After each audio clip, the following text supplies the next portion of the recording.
Okay.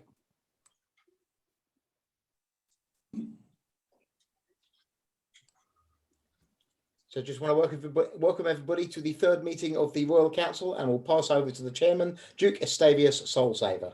Do you have a copy of the agenda with you, or do you need me to provide a copy, Duke? No, I'm prepared as always. I have the agenda here. Thank you very much. I believe our new High Priest, though, who's just joined the council, Harry Samberlane, would like to say a few words before we begin. Thank you, Mr. Chairman. A quick invocation.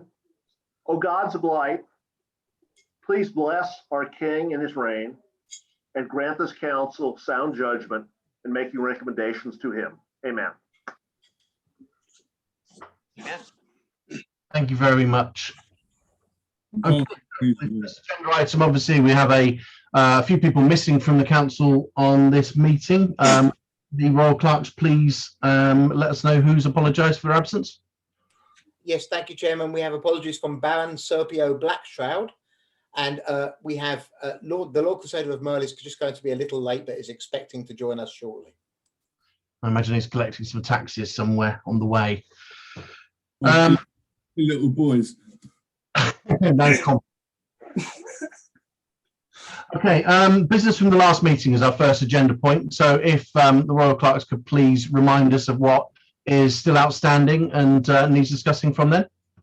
I think, Chairman, most of the items from the last meeting that required follow-up can be tackled at the appropriate agenda items. So unless anybody wanted to raise something that was pertinent to them, we can probably move straight on. Okay, sounds good. Anything got anyone? I'll strike that, reverse it. Okay, first agenda item then is security of the kingdom. Please brief us on this. Yeah, so things seem to have settled down a little, Duke. The news from our forces are that the Red Knights seem to have fallen into, or fallen back at least. We've seen only the very smallest of skirmishes, and a lot of those would seem to be rebels working with the Red Knights rather than the Red Knights themselves. There's some hope that this means that our strikes at their bases have dealt them a mortal blow, but we don't know that for sure. It could be that they are mustering their forces for a new attack. But at the moment, the military is coping well, and there are no immediate problems. Okay, that sounds great. How about the Poldoon situation? Well, the Poldoon situation remains as we have previously discussed. No hostilities have broken out. We did consider whether we would try some sanctions, but no sanctions were decided at the last meeting. The Raven has made no further contact with us. I do have a report from Catalina Rose, which we'll address at the next agenda item. Yeah, indeed it is. Okay, does anybody, member of the council, have any questions with regards to the Red Knights or any other security matters? Mr. Chairman, with regard to the Poldoon situation and Duke Raven, the Church of Burney, of course, has operations and facilities within Poldoon, and since we are an arm of the kingdom, we are very curious to note whether or not our current operations and our things we do within the and of course of our religious business within Poldoon are still protected and will still proceed as they always have, or whether or not there's going to be new restrictions on us since we are part of the kingdom, and we would like to have clarification about that. So as best we can understand, the church's business in the city of Poldoon continues absolutely normally. No attempts to interfere with the church or the two small churches in the city have been detected at all. No one reports any hostility towards the church. Very good. Except that the Raven obviously claims that his city is now a principality and is not part of the kingdom. But beyond that, he hasn't interfered with religious freedom yet. Okay. Yeah. Okay. Very importantly, thank you. Okay, fantastic. If obviously, I say that only because I am personally going to Poldoon, and I will personally be preaching in the courtyards and marketplaces of Poldoon. I do hope you to take a nice bucket of something soapy water, just in case of the occasional thrown egg, High Priest. Okay. I'd be very interested in hearing your report in the next council meeting as to how that's gone, how you were received, and if any of your priests or other delegates there have had any hostility or animosity. Yeah, I expect to be there personally within the next fortnight. Any news on the Empress of Kir? I'm sorry? Is there any news on the Empress of Kir? Nothing new from Keir at the moment that we've received. Okay. I would even go as far as to say, Chairman, that the lack of news is in itself notable. Normally we get trade missives and various reports. We've seen only the monthly report, nothing else. And the monthly report had almost nothing in it. Any comments to make on that, Council? So is that a monthly report from Keir or from Berenice's sort of staff or intelligence people inside Keir? I just wanted to clarify that if the Empire of Keir have actually stopped sending anything to us, we're only getting our own reports.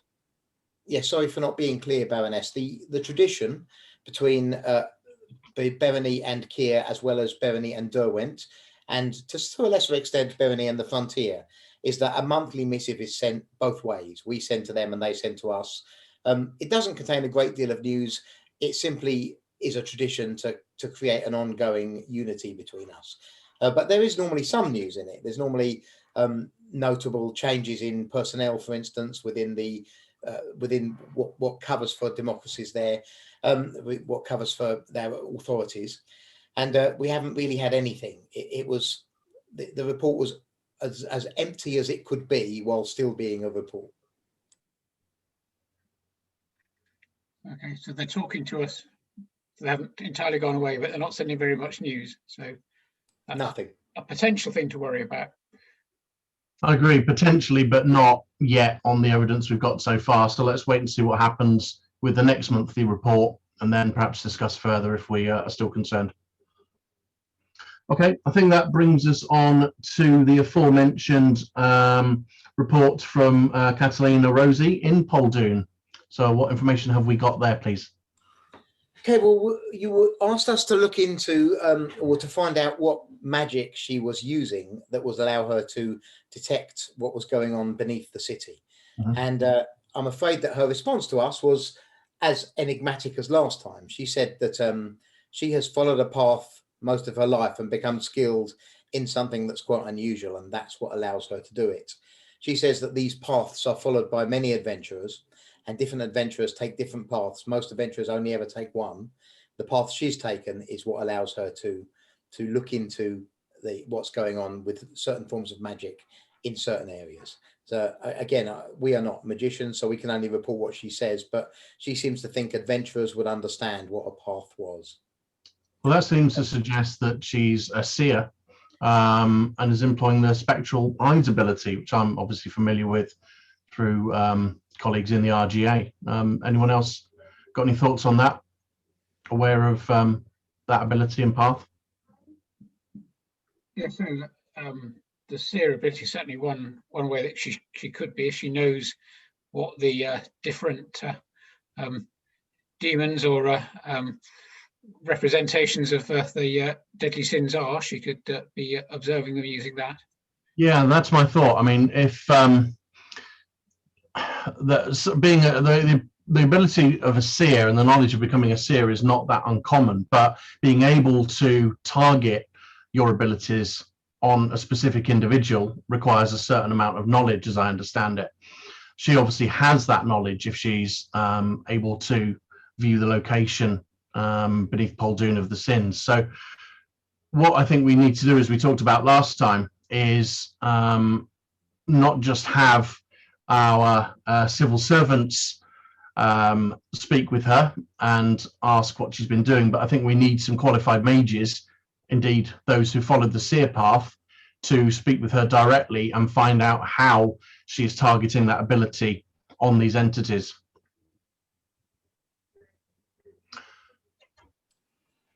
I can certainly take that away for you, Duke. We have got a little additional information. So she sent a bit more. She said she's continued to use her powers to try and detect what the 7 deadly sins, as they are called, are doing. She said that previously lust, envy and gluttony were still beneath Poldoon, but since then lust has stopped being there as well, leaving only envy and gluttony still beneath Poldoon. She's tried to find out more about where the others might be. She believes that pride is still nearby, just no longer beneath Poldoon, and that greed is somewhere very distant. That's all she could really tell us further. You also asked for the high mages to see what they could come up with, and I believe both of them are looking into the information, but I have not received reports from them at this time. Okay, if you could follow up with them for us, I think that would be useful. I'd really like to find out from her how she's targeting her seer ability on the sins, all of them, so that we can have other mages attempt to do the same thing. We will certainly ask. Okay. Anyone else got anything to say on that matter? Watch your money bags. Crusader Mills turn up. I didn't hear that. There was too much beer quaffing, I feel. Gunnar was greeting the Lord Crusader of Mel. Oh, okay. Something come up, so I see a bit late chewing up, so I must be a bit here and there. Well, I mean, your timing, my lord, is impeccable.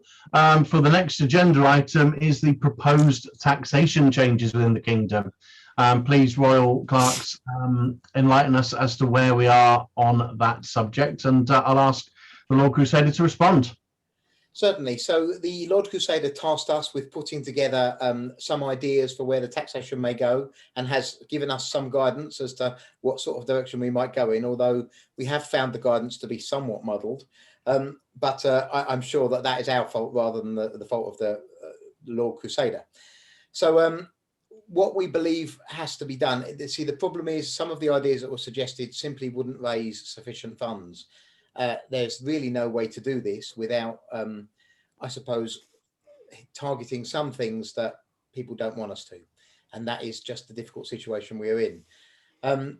We believe that the best thing to do at this time would be a small rise in taxation on healing potions, on ration portions sold from magic traders and courtyards, and then the most generic items and equipment, a small additional rise on those, and then an across the board small rise on the taxation levels of estates. And that would be considerably less than was previously suggested. Our initial discussions with the barons of the estates is that whilst they would prefer not to have any rise, a significantly smaller one than was previously suggested, with some of the pain, if you like, passed on to the adventurers' costs, meets their approval. But it's up to you whether it meets yours. That sounds about okay. Sort of tax where you can, so to speak. We did talk at one point about taxing the traders a little bit more as well. Was that not? That was not part of the proposal. So it's more difficult to do. The problem we have with the traders is, of course, they move from place to place buying and selling, and they submit their paperwork. We could increase the basic percentage on traders, but it's quite difficult to get them to change their paperwork. The effort and organisation involved would probably cost more than we would raise, unless the raise was quite substantial. Now, we do see a view to changing the whole way that traders are taxed in the future, but that's quite a big undertaking, not something that we can do quickly. Mr. Chairman, my sources tell me that the city of Lionel, our original capital, is still closed. And if it's still closed, I can't help but think that there's a reduction in commerce and a reduction in taxation out of Lionel. And I was wondering according to our sources, there's no sites of the Red Knights in the vicinity of Lionel. And so our inquiry is, why is the city of Lionel still closed? We can certainly ask the Duke or Duchess of Lionel, but some of the posts have still not yet been determined, and we are waiting for who is going to be holding the new posts. So in some cities, it is the local law enforcement that's taken a decision, sometimes perhaps overly cautiously. And if, with your instruction, we could tell them to reverse that. The Church of Burney, which is currently unable to transfer priests in and out of the city because the city is closed, would respectfully suggest that appropriately the city be reopened to the extent deemed appropriate. Okay, so the red night activity is diminished, low, and probably not a threat anymore. Does anyone see any reason why we should not reopen the city at this time? Unless you've got a few hundred held troops on the outskirts, then no. Okay. Hope for the best. Well, we see no evidence of any red night presence currently around the city. So the normal situation in times of crisis, High Priest, is that the dukes and duchesses of the city make the decisions about the safety of the city, but it's entirely appropriate for this committee to instruct them or overrule them if you prefer, or simply to offer words of advice. Well, we would not want to, the church would not want to subject the city to peril, but to the extent that the threat could be identified, then the church would withdraw its request. But we see no evidence that there is a threat, but we defer to the Duke or Duchess. Right, well, as we've established, there is no Duke or Duchess, or was that confirmed, that there is no Duke or Duchess in this position? The situation at the moment, Duke Gustavus, is that we're waiting on the King's edict for all of the posts of the kingdom. So at the moment, everything is in hiatus until we get that. And this committee, under your guidance, could issue that on behalf of the King with his approval if you want. I think given that status, given the current situation, unless other members of the council deem otherwise, we will declare that the city may reopen on our authority. I'd also appreciate it if the royal clerks could prepare an updated list for me, for us to see, of the currently vacant posts or unconfirmed posts. Mr. Chairman, to the extent that that decree is fulfilled, we can assure you the Church of Burney shall dedicate its forces to ensure that it opens safely, if it does so reopen. Likewise, the forces of the RGA currently located in Abyssmalia will be available if needed as well. So let's open up the city as soon as practicable. Thank you.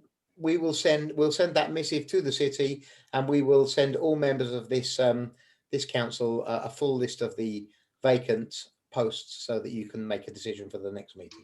Okay, great. Thank you very much. That was an aside, though, to the quite an important one, and thank you for bringing up, High Priest. But the proposed taxation changes. Then I'm a baron myself, assuming that these costs and taxation raises are not too onerous. I'm sure we can do a little bit more farming if necessary.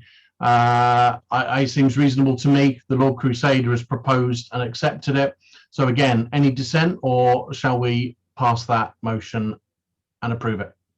The Church of Burney supports the recommendations of the Lord Crusader. Thank you, Chairman. We'll make those notes accordingly, and we'll let the population know. It's a good time, in fact, because we are poised to release the overall price listings for general goods again anyway. So now's a good time for us to be able to adjust those when we send them out wide. Fantastic. And just going back to the opening of the city again, you know, I think it's absolutely fine for us to come out of lockdown now. Should there be another spike in danger, we can always go back into a second lockdown. That's been proven to work in other situations. Lockdowns come. Jeez. The authorities completely accept your logic, Duke Gustavus. It's exactly what we think. Okay, moving on to the next agenda item. Missive from Middengast. Please fill us in on the latest situation there. Yes, so we've received a a missive, not from the representative of Middengast that we previously heard from. This had a seal on it, which we think is a Middengast seal, but we don't know a great deal about the seals of Middengast, but no name. Sea lion. It made us aware that they were aware of a large force crossing the broken lands towards them. They asked to urgently know our intentions, because if we're coming on a friendly mission, they'd like to prepare a welcome. And if not, then they would like to behave accordingly. But they felt that given the size of the force making its way towards them, despite its fair distance still, they ought to be told what the situation was. We have not yet responded. Thoughts? Two vampires with a lot less love. They're not from Berenice and they're from Broken Lands. They're just rebels.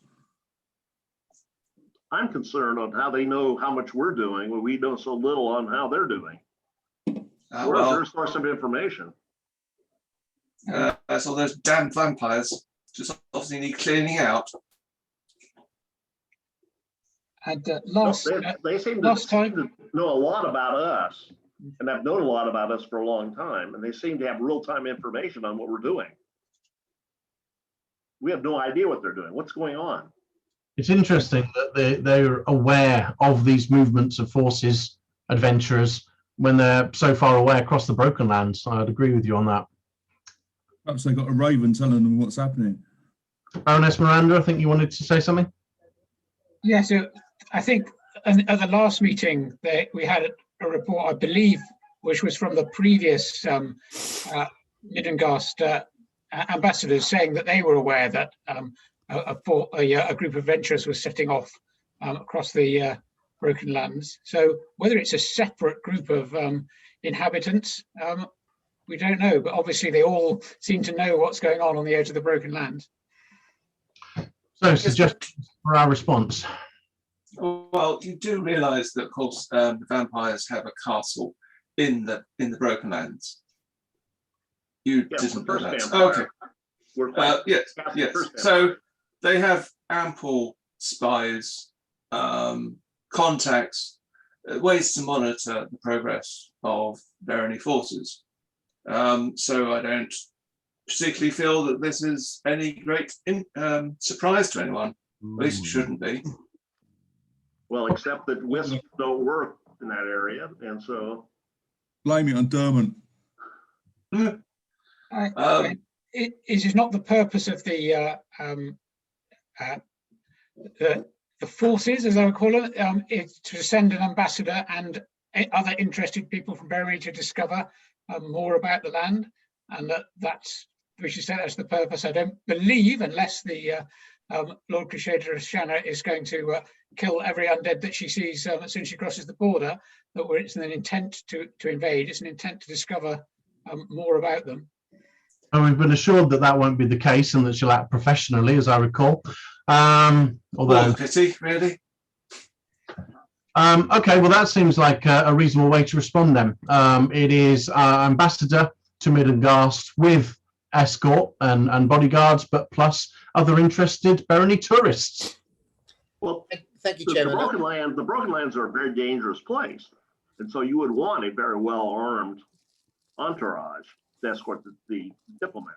Absolutely. I think can we prepare a missive to that regard? Yes, absolutely, Duke. We are of the opinion that would be exactly the right approach. The High Priest has clearly missed his calling as a diplomat, and he's correct that the Broken Lands is one of the most dangerous regions. So certainly that is a perfectly good reason for having an armed escort. Okay, fantastic. Consider that done. Fairly short council from the seems of things tonight. There wasn't too much to discuss, but we got through it fairly quickly with accord, which is great. Any other business anyone wishes to bring up for discussion either now or during the next session?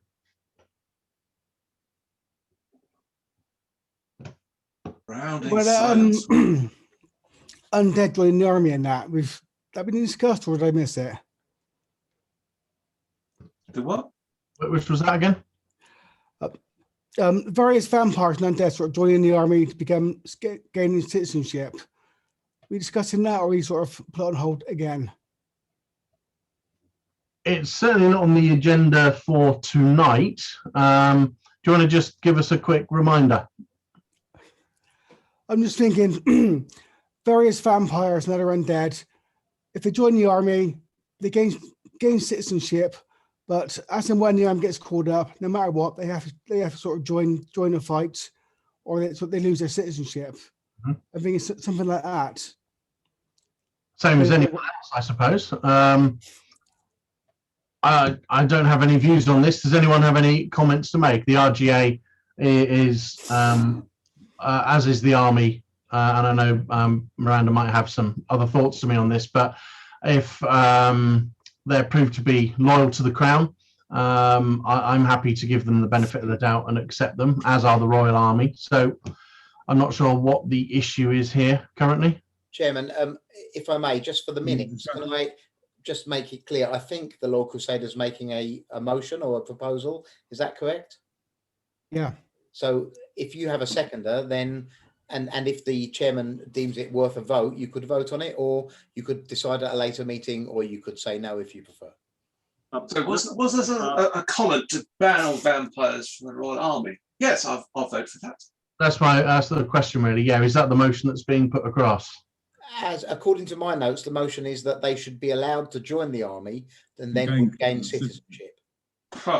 Mr. Chairman, my understanding is that the King's Peace protects vampires as long as they're pursuing the defense of the kingdom.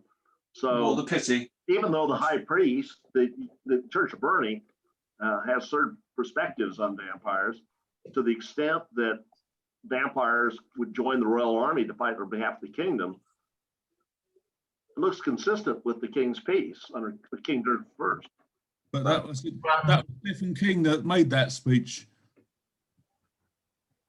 Yeah, the King's Peace and actual citizenship are two different things, of course. Correct. But the question is, do you need citizenship to be a member of the Royal Army? That's our question.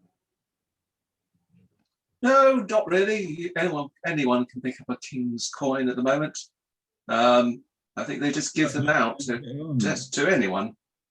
So does anyone wish to second the Lord Crusader's motion here to allow vampires in the army? And no, kill all vampires, kill all undead, the scum. This is Count Hellstrom. I second the motion. I don't second the motion. Can I can we anti the motion? No, you can't tell them because you're not a member of the council. Mr. Ryan, it's an extremely dangerous move for the second half of the kingdom to allow undead to be part of our own forces, when a good deal of that time, an adventurous time is spent fighting against the very same undead. Chairman, if I could offer some advice of process, the motion has been proposed and seconded. At this point, you as the chairman can refuse to hear it.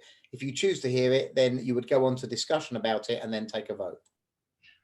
I think this is too big a matter to throw out in the any other business part of the end of this meeting. I will accept the proposal to discuss it in more detail in the next meeting of the Royal Council when we've had time to consider.